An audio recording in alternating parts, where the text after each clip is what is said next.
Pertama-tama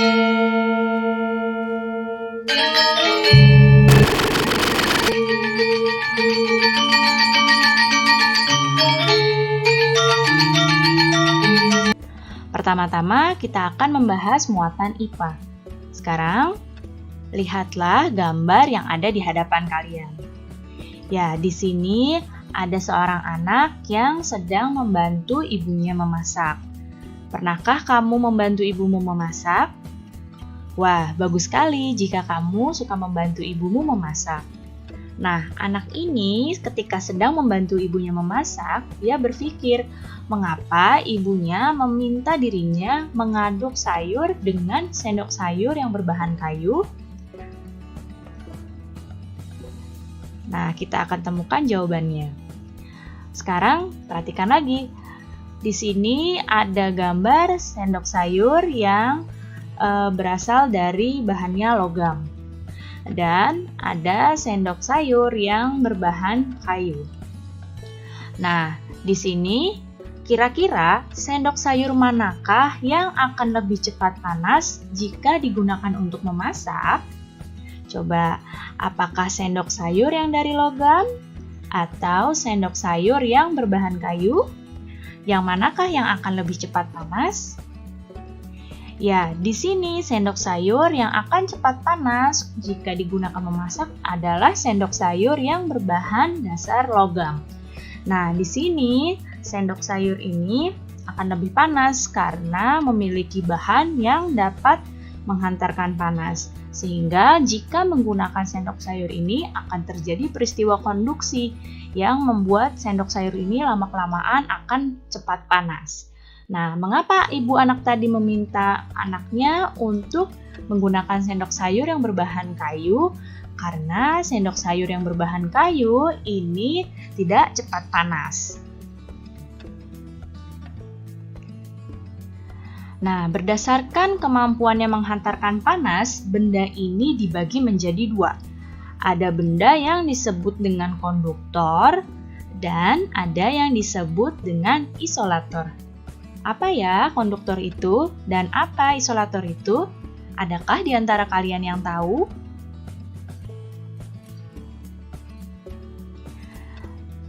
Konduktor.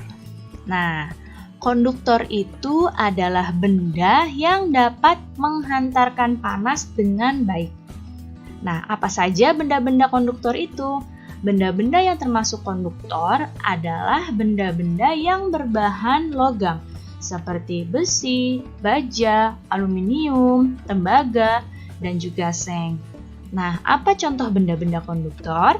Nah, di dalam kehidupan sehari-hari, contoh benda konduktor yang biasa digunakan adalah sendok yang berbahan logam, kemudian sendok makan, sendok sayur yang berbahan logam, panci, dan juga wajan. Benda-benda ini merupakan benda-benda konduktor. Ya, jadi benda-benda ini dapat menghantarkan panas dengan baik. Sekarang adalah isolator. Siapa yang tahu apa itu isolator? Ya, isolator adalah kebalikannya dari konduktor, yaitu isolator adalah benda yang tidak dapat menghantarkan panas. Ya, jadi benda isolator ini dapat menghambat panas. Ya, jadi tidak bisa menghantarkan panas. Apa saja benda-benda yang termasuk isolator? Yaitu benda-benda yang berbahan bukan logam, seperti karet, plastik, kayu, kain, ebonit, gabus, dan juga bambu. Nah, di dalam kehidupan sehari-hari, benda-benda yang termasuk isolator ini contohnya adalah centong dari kayu, kemudian ada bakul, sarung tangan untuk mengangkat sayur, kemudian ada lap dari kain. Dan benda-benda yang berbahan dari plastik seperti sendok plastik, centong plastik itu termasuk benda-benda isolator. Ya, jadi tadi kalau konduktor itu bisa menghantarkan panas dengan baik, kalau isolator tidak dapat menghantarkan panas. Sampai sini paham? Nah, Ternyata benda konduktor dan isolator itu dapat diterapkan secara bersamaan loh pada sebuah alat. Nah, di sini ada beberapa contoh alat yang menggunakan konduktor dan isolator di dalam satu alat tersebut. Diperhatikan baik-baik. Nah, yang pertama ada benda apa ini? Ya, ini adalah setrika. Diperhatikan pada setrika ini menggunakan konduktor dan isolator. Nah, yang mana konduktor pada setrika? Nah, ini bagian bawah setrika ini adalah konduktor pada setrikanya. Karena bagian bawah setrika ini digunakan untuk menyetrika agar pakaian halus, maka dijadikanlah yang bawah ini adalah konduktor yang dapat menghantarkan panas dengan baik. Kemudian isolatornya adalah yang ini. Ya, yang bagian atasnya, gagang setrikanya. Kenapa bagian atas setrikanya dibuat isolator? Nah, dibuat isolator karena jika keseluruhannya dibuat konduktor, nanti akan bingung di bagian mana akan megang setrikanya tersebut. Oleh karena itu, di bagian atasnya dibuat isolator untuk memegang setrikanya. Benda yang selanjutnya, nah, tahu ya ini apa? Ini adalah panci sayur. Nah, pada panci sayur juga menggunakan konduktor dan isolator di dalam satu benda ini. Yang mana konduktornya? Nah, ini yang bagian ini adalah konduktornya. Ya, yang ditunjuk panah ini adalah konduktornya. Di bagian ini dijadikan konduktor karena akan digunakan untuk memasak bagian ini. Jadi, agar makanannya cepat matang di bagian ini, maka dibuat jadi konduktor. Lalu, yang mana ya isolatornya? Ya, isolatornya di sini. Pada bagian tutup panci dan pada bagian gagang ini, gagang panci. Kenapa dibuat isolator? Supaya mudah untuk membuka tutup pancinya ketika panas dan mudah untuk mengangkat panci ketika panas. Jadi dibuatlah isolator seperti ini. Satu lagi di sini. Nah, ada yang tahu ini benda apa? Iya, ini adalah solder listrik. Nah, solder ini juga menggunakan konduktor dan isolator. Nah, konduktornya adalah yang ini, yang ditunjuk dengan panah ini. Perhatikan. Jadi ini adalah konduktornya. Dan isolatornya adalah ini. Yang bagian berwarna merah ini. Ini adalah isolatornya. Kenapa tidak dibuat konduktor semua? Nanti akan bingung pegangnya di bagian mana. Sehingga di bagian separuhnya sini dibuat isolator agar soldernya ini mudah dipegang. Nah, sampai sini paham anak-anak? Jadi banyak ya benda-benda di sekitar kita yang menggunakan konduktor dan isolator secara bersamaan. Pertama-tama kita akan masuk pada muatan IPA. Nah, coba lihat di hadapan kalian. Di sini Lani ke sekolah membawa sebuah termos. Ya, termos tersebut berisi teh hangat. Kemudian Dayu memperhatikan termos tersebut dan rasa penasarannya muncul. Dia berpikir, bagaimana air dalam termos tersebut bisa selalu panas?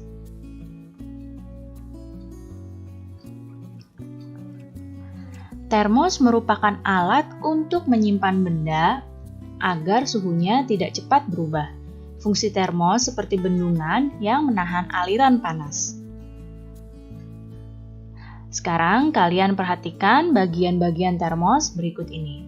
Nah, di hadapan kalian ini adalah gambar termos dan bagian-bagiannya. Pertama, dilihat di sini, di dalam termos, di sini ada airnya. Ya, ini adalah airnya yang berwarna biru.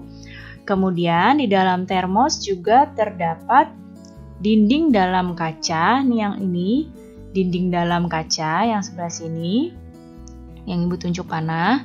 Kemudian ada dinding luar kaca. Dinding luar kaca ini yang ini, lihat. Nah, ini dinding luar kaca. Ya. Dan ada ruang hampa udara atau ruang vakum. Nah, ruang vakum ini berada di antara dinding dalam kaca dan dinding luar kaca. Ya, jadi ruang hampanya ada di sini nih, di area yang berwarna abu-abu ini. Jadi umumnya termos itu terbuat dari kaca berdinding 2 lapis. Nah, bisa kalian lihat di sini ada kaca yang dinding dalam kaca dan ada dinding luar kaca.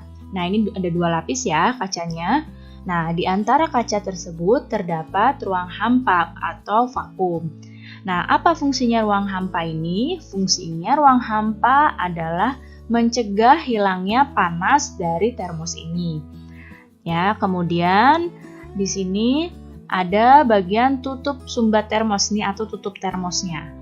Nah, supaya panas dari dalam termos ini tidak keluar, maka tutup termosnya ini bisa terbuat dari plastik atau bisa juga terbuat dari gabus yang sifatnya isolator. Jadi menahan panas dari air di termos ini supaya tidak keluar. Kemudian di sini kacanya yang di dalam termos ini agar tidak pecah, maka dilapisilah dengan dinding pelindung kaca nih yang berwarna ungu muda ini. Dan di sini bawah agar termosnya stabil di dalamnya ada karet penahan kaca. Nah, kotak yang berwarna merah tua ini. Oke, jadi ini adalah bagian-bagian dari sebuah termos sehingga termos tersebut bisa menahan menahan panas pada air yang ada di dalamnya.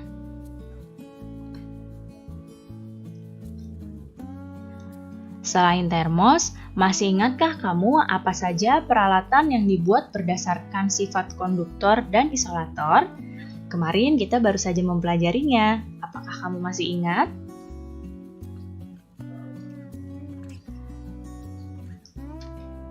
Yang pertama, bahan yang menggunakan konduktor dan isolator secara sekaligus. Siapa yang masih ingat apa kemarin? Ya, ada setrika. Kemudian apa lagi? Ya, ada solder. Kemudian ada spatula untuk memasak. Ada sendok sayur. Kemudian ada wajan dan juga ada panci. Nah, ini adalah beberapa contoh benda yang menggunakan konduktor dan isolator dalam satu benda sekaligus. Bisa kalian lihat di sini, diperhatikan, kita akan ingat kembali. Yang mana konduktor pada setrika? Nah, ini adalah konduktor pada setrika, yang bagian bawah setrika. Ya, jadi yang panas pada setrika adalah bagian bawahnya, dan ini disebut konduktor. Kemudian isolatornya, agar setrikanya bisa dipegang dan tidak panas, adalah ini. Ya, ini adalah isolatornya. Kemudian pada solder yang ini apa namanya? Ya, ini adalah konduktor.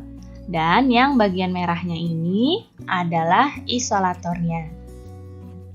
Kemudian, nah pada spatula yang bagian bawahnya ini adalah konduktor. Dan bagian gagangnya ini biasanya ada lapisannya lagi. Ya, pada spatula yang punya lapisannya lagi seperti ini fungsinya untuk isolator. Supaya spatulanya tidak panas terus sampai atas dan bisa dipegang. Ya, jadi ini adalah isolatornya. Kemudian, nah yang ini pada sendok sayur ini adalah konduktornya. Ini juga sama seperti dengan spatula, yaitu bagian gagangnya ada isolatornya. Fungsinya supaya bisa dipegang sendok sayurnya. Kemudian selanjutnya pada wajan. Nah, wajan pada konduktor pada wajan adalah yang ini ya. Nih, yang Ibu tunjuk panah ini adalah konduktornya. Kemudian agar wajannya bisa dipegang saat diangkat supaya tidak panas, ini ada isolatornya ya di bagian gagangnya. Fungsinya supaya bisa dipegang ketika diangkat. Begitu juga dengan panci. Yang ini adalah konduktornya dan yang ini adalah isolatornya. Jadi ini adalah contoh-contoh benda yang menggunakan konduktor dan isolator dalam satu benda ya. Selanjutnya adalah isolator. Nah, di sini ada selimut dan jaket. Selimut dan jaket ini merupakan contoh benda yang dapat menahan panas yang ada di dalam tubuh kita. Jadi, karena dapat menahan panas ini, maka selimut dan jaket ini termasuk isolator.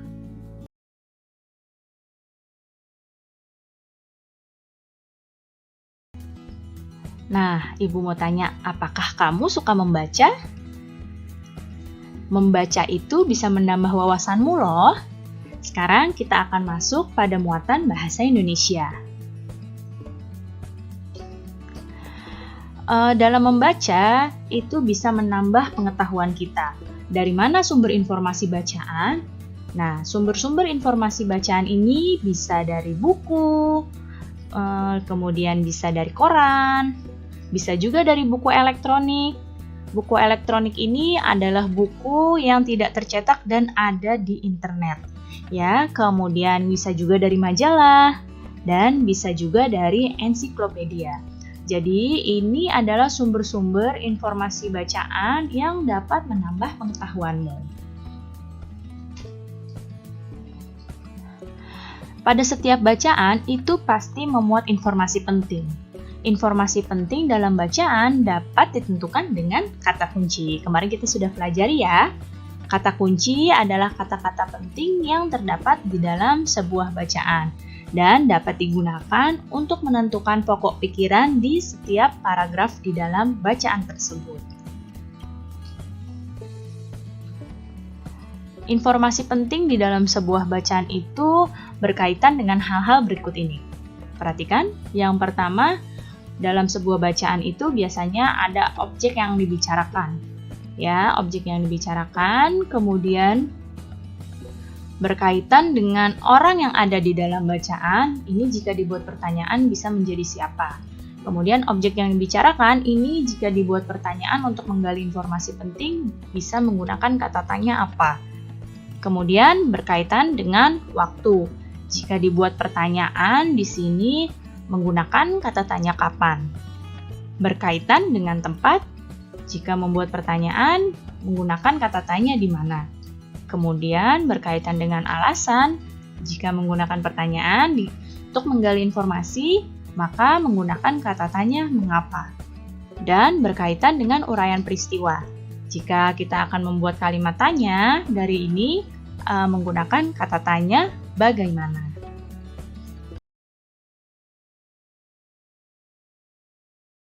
Sekarang lihatlah di hadapan kalian.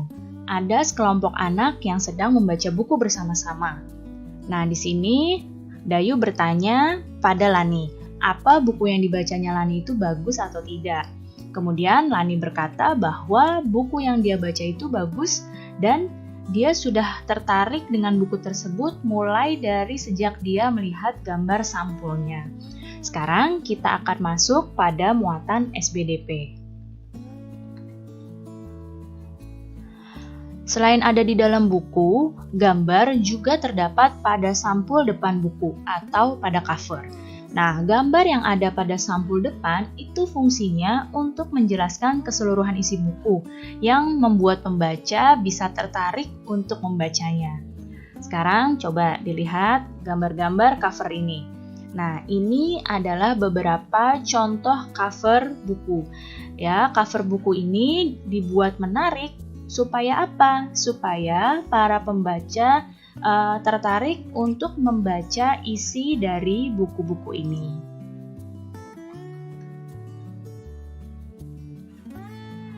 Apa saja ciri-ciri gambar sampul depan pada buku? Yang pertama, gambarnya berisi tentang isi buku. Jadi, gambar pada sampul depan buku itu harus berisi tentang isi bukunya. Kemudian, ciri-ciri berikutnya, gambar yang disajikan itu pada sampul depan buku itu harus menarik agar para pembaca mau membacanya. Kemudian pada sampul buku itu terdapat judul yang ditulis dengan ukuran huruf yang lebih besar dari tulisan lainnya. Jadi judul bukunya harus lebih besar supaya terlihat.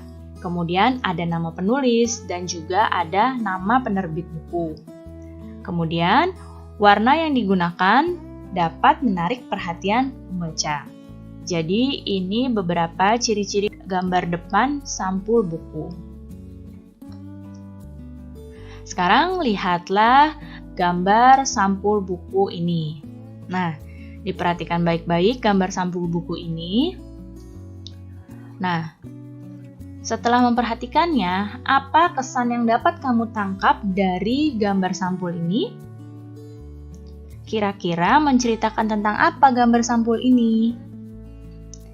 Ya, gambar sampul ini berisi ilustrasi dua orang anak yang hidup rukun dalam keberagaman. Di sini gambarnya ada dua orang anak ya yang hidup rukun dalam keberagaman, dan gambar tersebut menunjukkan bahwa meskipun mereka berbeda dalam hal penampilan, tapi mereka tetap berteman dengan baik.